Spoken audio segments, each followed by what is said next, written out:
Hi guys, and welcome back to today's tutorials for Patreon. So for today I thought I'd go through, as suggested by Danica on Patreon, a few kind of floral type of, botanical illustrations that are really good for filling out spaces in your illustrations. We're going to go through different pens, different types of drawings, and how to make things look really pretty whilst also keeping them really simple, really intuitive, and really just enjoyable to draw. So let's jump in.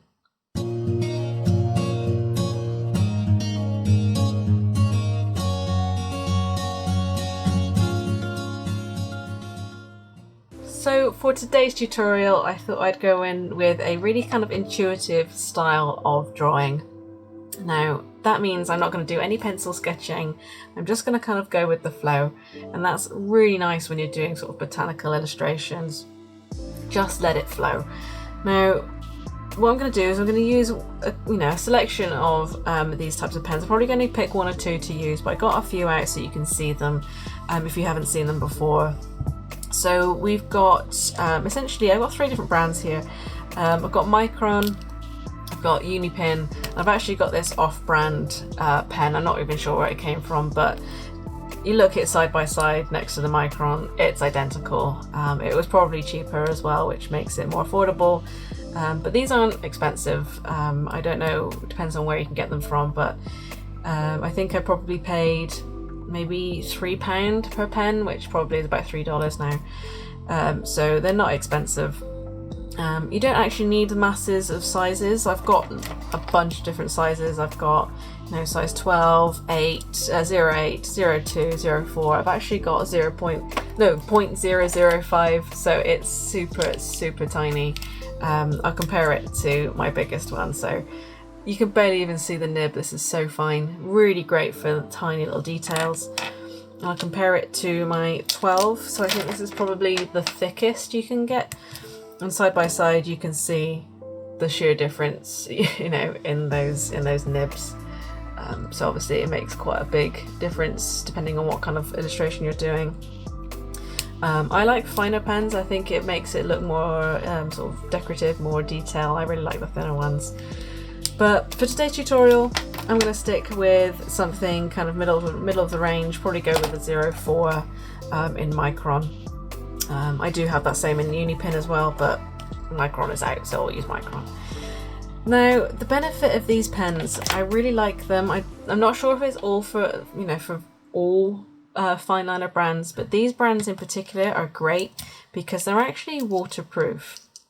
Now, what that means is if you are like me and you like to do the line art first, you can actually put the lines down and then you can add something like watercolor or paints over the top. You don't have to worry about the ink fading, bleeding, smudging, anything like that. As long as it's dry, as soon as you apply water or watercolors or something over the top, those lines will stay. Now, I love that about these pens. It's just my particular kind of technique, is I like to put the lines down first and apply paint over the top. So that's a really great thing about these types of pens. It's worth bearing in mind, you do have to keep an eye out for it. I'm actually saying waterproof. Not all of them do, but that's just something to bear in mind. So I'm starting off with this Micron 04. I'm going to put the cap on there. I'm going to start off with a really simple drawing of a leaf. The kind of leaves that you don't really know what they're from. They're just really kind of general leaf shapes, but they're really intuitive, really easy to draw, and they just make the illustrations look that much kind of more decorative. You can do it as kind of an addition to, say, you've drawn an animal and you can just draw some of these leaves in the background, and it just makes them look, I don't know, it makes it pop off the page a little bit.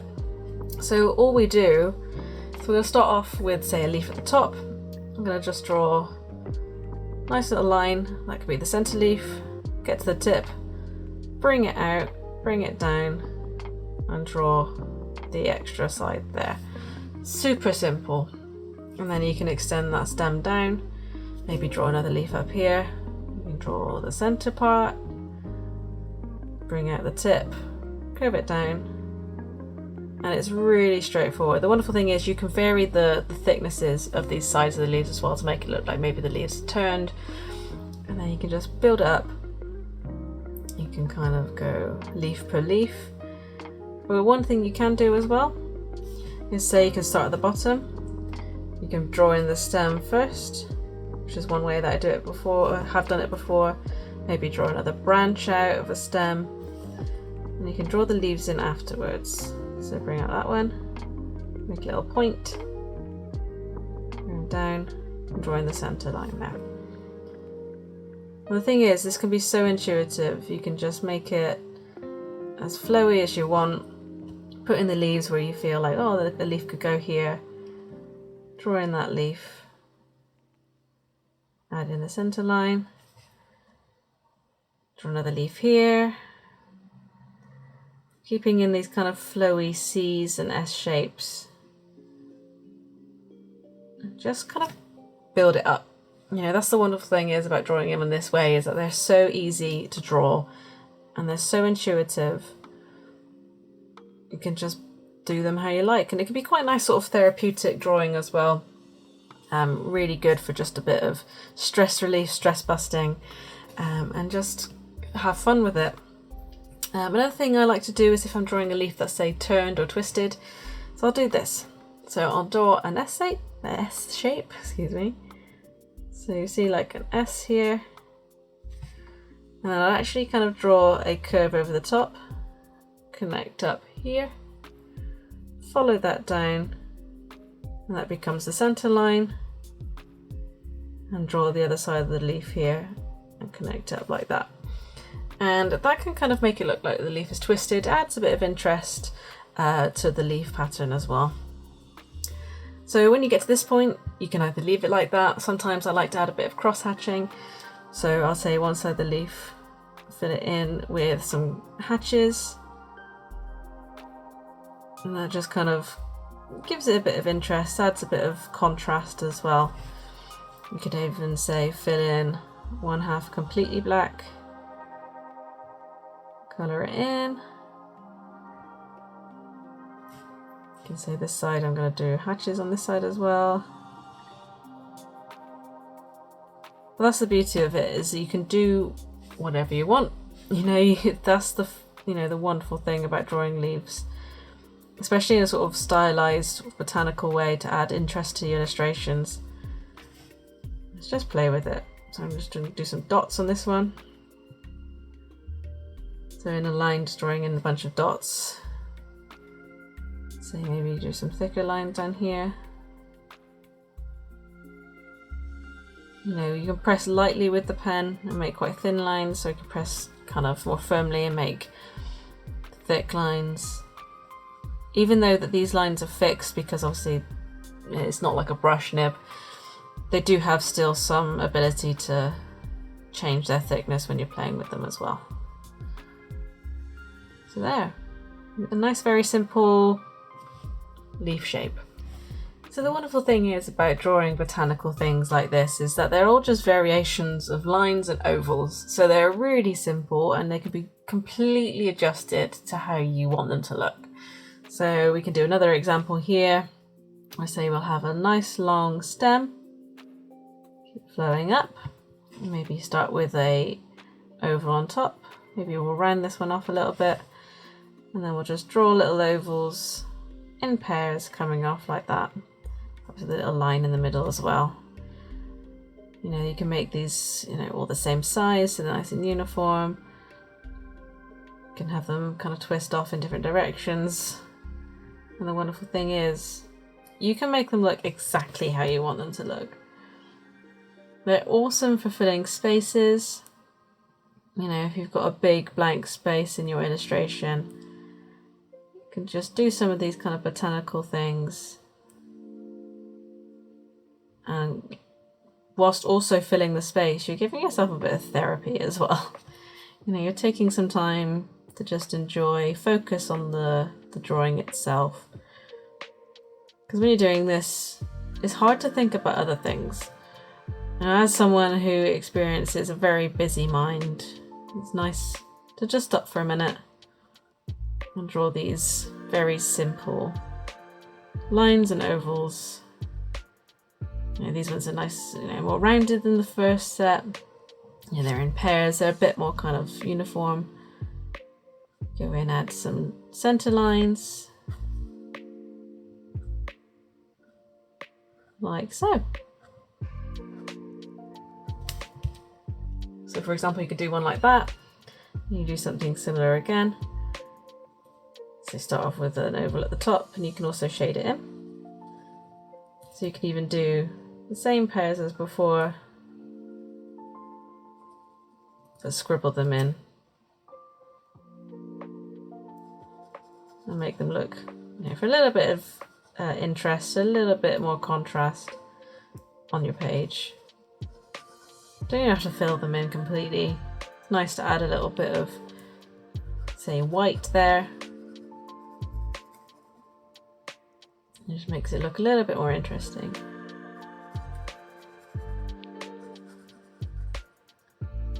Like so.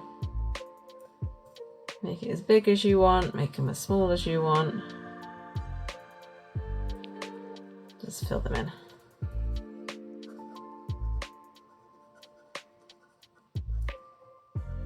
Like so. So for this one, perhaps we'll have it cascading down instead of pointing up.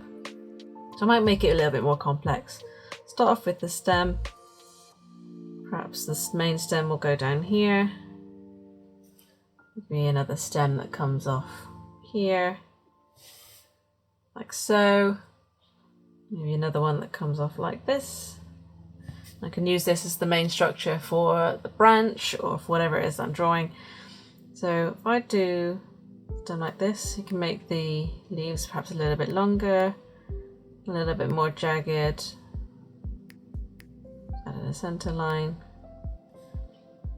The same on this side. So nice wiggly. Instead of like a nice, very neat round oval, you could draw kind of a jagged one. So just kind of wiggle the pen as you go. Maybe we'll tuck this leaf underneath. Like that. So add a bit of depth. Like that. And a center line here. That's the beauty of it, is that you go, oh, that looked quite nice like that. I'm going to just do it like that. There are no hard and fast rules, but it definitely is nice when you're building up an illustration and you want to add a bit of depth. So maybe we'll add a leaf here, keeping that line always wiggly. Not being afraid to really, say, make a mistake. Because after all, that's the main point of this, is that yes, it adds some interest to your illustrations, but actually it can be about mindfulness and just having fun without thinking about things too much. This one on the end here. Like that. Maybe I'll do this branch. That leaf goes up under here. Oops. Just kind of enjoying, not really thinking too much, and I think that's probably why I like doing things like this, is that just takes your mind off things. You don't have to do this as a part of an illustration. You can do this as just something to keep you occupied. If you're feeling a bit stressed, maybe you just need some time to yourself. Doing something like this can be really therapeutic. So I'm paying attention almost to where branches cascading down, where gravity would kind of pull it in slightly. So all the leaves are kind of pointing down. Just wiggling.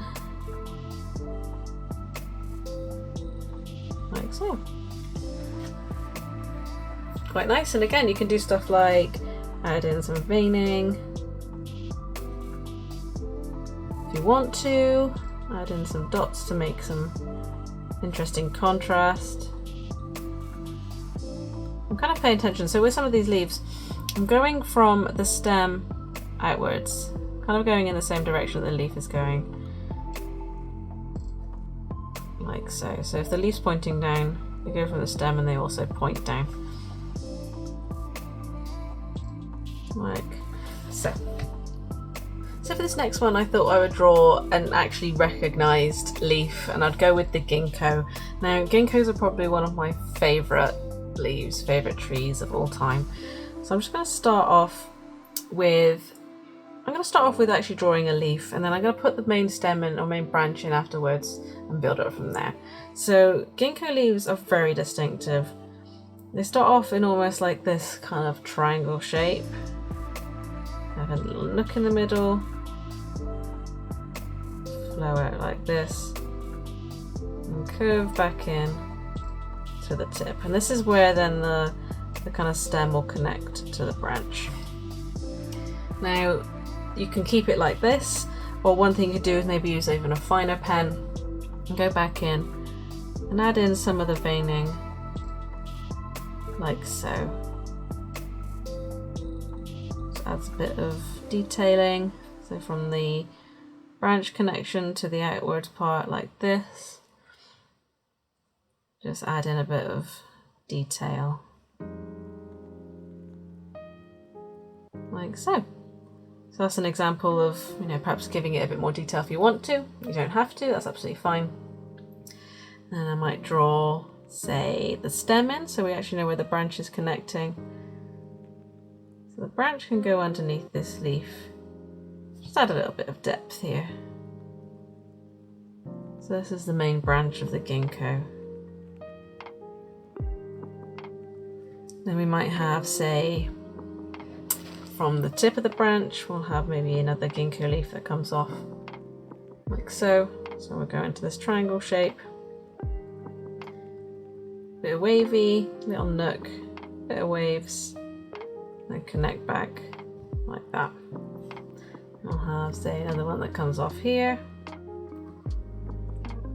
Triangle shape, you can do this bit as well, like that. You can have the wavy bit that comes in here, connects up that side. And then maybe we'll have one that goes off like this. Perhaps a slightly bigger leaf this time. The wonderful thing is, again, you can make it as big or as little as you want. Be a nice big leaf here. So you have one tucked underneath this one. And lots of these kind of triangle shapes, have them connected to the main stem. And comes out here.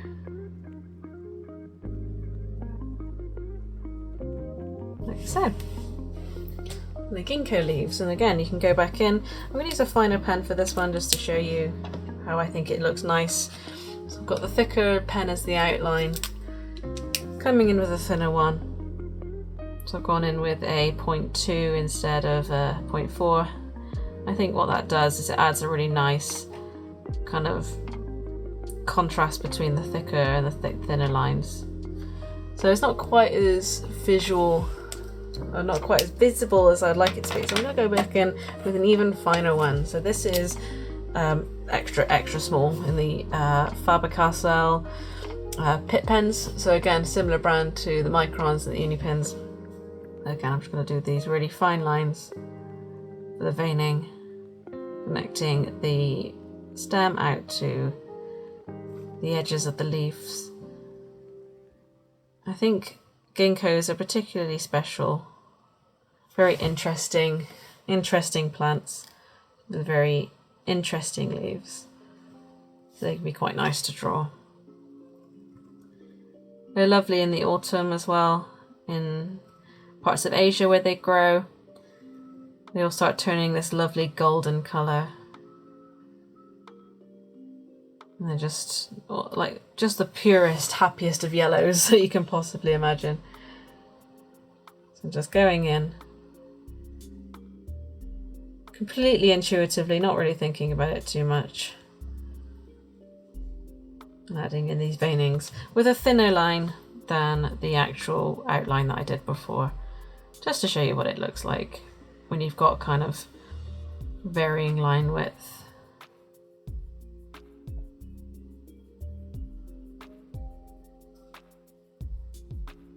So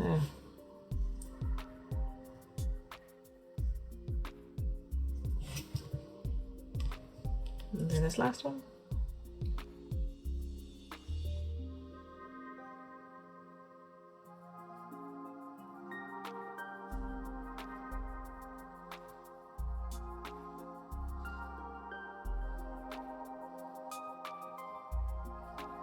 Like so. Something more specific than your generic leaf, gone for the ginkgo. Sometimes as well you can draw just a single leaf. So I always start off with a large oval. Again, the wonderful thing is that they could be rounded, they could be pointed. We'll make this one nice and pointy. Your leaf. Then you can draw in a center line. Perhaps for a bit of interest, you can add some veining in. So you can go along with the curve there as well, like a slight S shape, as you can see. So I'll draw maybe some sections in here and alternate with the meat on the other side as well. We're just going with what feels right. I think that's the wonderful thing, and the thing about drawing leaves like this is you can completely just go with however feels right to you. So I might just do in an extra kind of band here, and then I could fill in this middle bit, make it look kind of interesting. Do the same up here, bit thicker line there. Perhaps on this side I could do some dotted lines. Ultimately just make it up as I go along and what feels good. You can extend, say, the stem back here. You can just do some more lines. Make it as simple or as complex as you like so. So to finish it off, I thought I would fill this entire corner area with a bit of a floral design. So instead of leaves, we'll go for flowers as well. So I'd like to start off with the flower part itself, and we'll go down here. Now I'm going to do a kind of inverted triangle shape with a bit of a wave on the top to form a petal. Now it's going to be a 5-petaled flower, much like a blossom of some kind. I'm going to draw in this next petal here. It's like a lightly curved line here. I'll do the wavy top edge as well and meet in around about there in the middle of this leaf, this petal I've drawn already. And I'm just going to draw in and a sort of an additional curve kind of going opposite, and that kind of insinuates the kind of folding of the petal. And I'm going to draw the next one. I'll start with the wavy bit, bring in that curve towards the middle. Do the next petal, bring in the curve down here, and then finish it off with a curved out a bit, and then bring in this bit here, and again do the same with sort of a curved shape here, perhaps connecting like so. Now you can do some lines, for example, to make the kind of creases in the petal, bring them down like that. Kind of looks like folds and creases in the petal. Perhaps add in a few of the kind of stamen, little lines with a circle on top. Extra details of the middle of the flower. Just do another line. Again, keeping it nice and intuitive. Perhaps bring in another center fold up here of this petal. Bring in some dots as well. And you've got kind of a very simplistic flower. So what I might do now is do a larger leaf. Much like the individual leaf I did before, but I'm going to give it a feathered edge. Like so.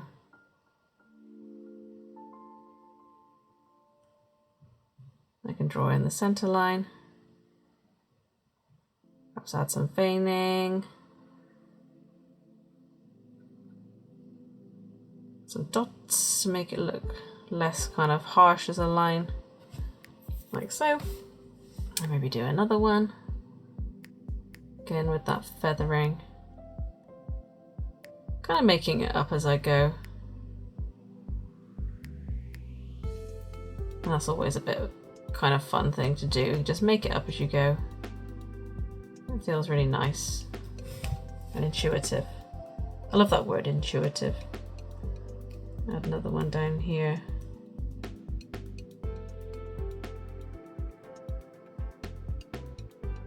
It just kind of blocks out that corner, really. There's no such thing as making it like perfect or precise.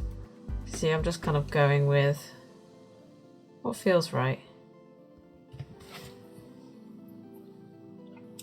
Now I could perhaps say extend down here with something that I've done already. So perhaps bring out this line here, bring it from about here. Do one long flowy line. Bring another one that comes off like here, like a branch. I can do some leaves.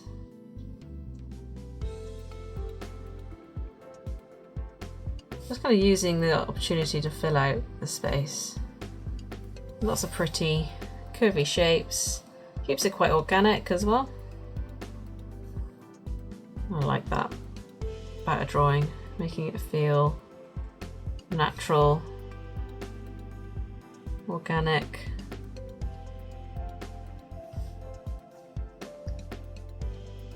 Lots of oval shapes and waves.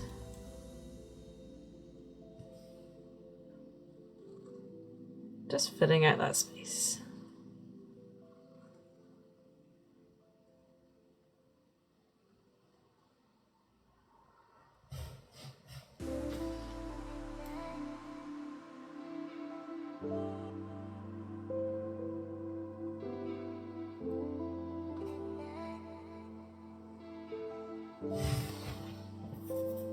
Maybe I'll do another one. Comes out like here. I'll do some smaller leaves.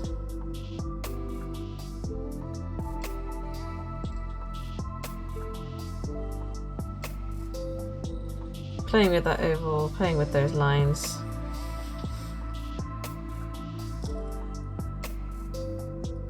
Just doing what feels natural.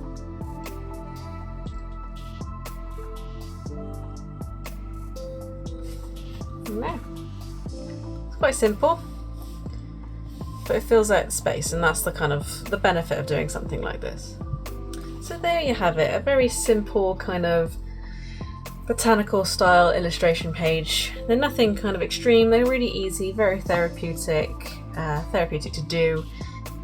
They can be quite intuitive, and it just allows you to kind of fill the spaces in, say, your illustrations, or your maybe for your bullet journal, anything like that, where you've got lots of white space and you want to kind of fill it up with something that just looks aesthetically pleasing. So there, keep it nice and simple. Don't get kind of too bogged down by being perfect, and just kind of go with the flow. So there, that's this tutorial done. Again, as always, please let me know if there's anything you'd like to see as a form of tutorial, perhaps an informative video. I'm thinking of tending towards including not just tutorials, but also things like, you know, favourite materials, like has been suggested before, perhaps information on how I've got to where I am Instagram wise. So it can be anything you like. Just let me know what kind of stuff you'd feel like would be useful to learn, you know, from my perspective. So yeah, I'd love to be able to teach you things and help you grow as an artist. That'd be an absolute pleasure. So as always, thank you for your support. Let me know in the comments what you'd like to learn, and I'll see you again for the next one. Bye guys.